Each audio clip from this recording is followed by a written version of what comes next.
j'aurais essayé de répondre à votre question sur Narcisse et Écho.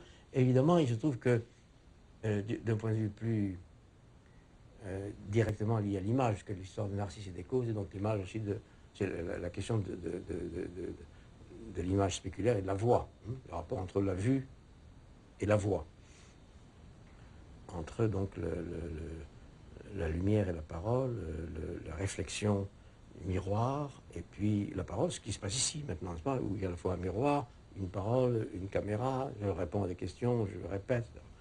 Donc je suis Narcisse et Écho, là, dans une scène, tout seul. Je fais Narcisse et Écho, moi, tout seul.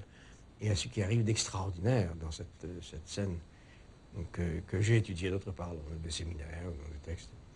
Et ce que j'aime beaucoup dans cette scène, c'est le moment où Écho piège Narcisse, en quelque sorte.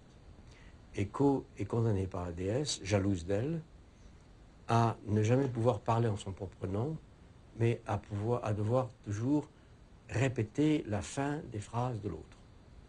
Mais Écho, dans sa ruse infinie, sa ruse aimante, s'arrange pour, en répétant les dernières syllabes, ou la dernière syllabe des mots de Narcisse, par faire en sorte que ces mots deviennent les siens à elle, qu'elle s'approprie en quelque sorte ce langage. En répétant le langage de l'autre, elle signe son propre amour.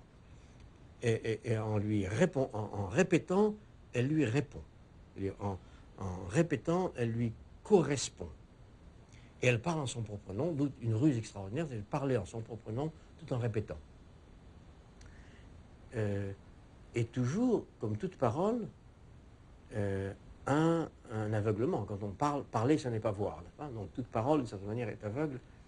Et au fond, Écho aveuglément, mais très lucidement, correspond à Narcisse, et c'est une histoire d'amour, évidemment, correspond à Narcisse, qui lui-même s'aveugle, parce que quand Narcisse s'aperçoit, d'où la mort, s'aperçoit qu'il ne peut voir que lui-même, que c'est son image qu'il voit dans l'eau, ne voir que soi-même, c'est une forme d'aveuglement. Ne voir rien d'autre. Hein.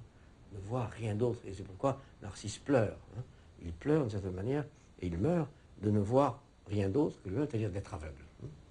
Donc ce sont deux aveuglements. Écho et Narcisse sont deux aveugles qui s'aiment. Alors comment deux aveugles peuvent-ils s'aimer? C'est ça la question.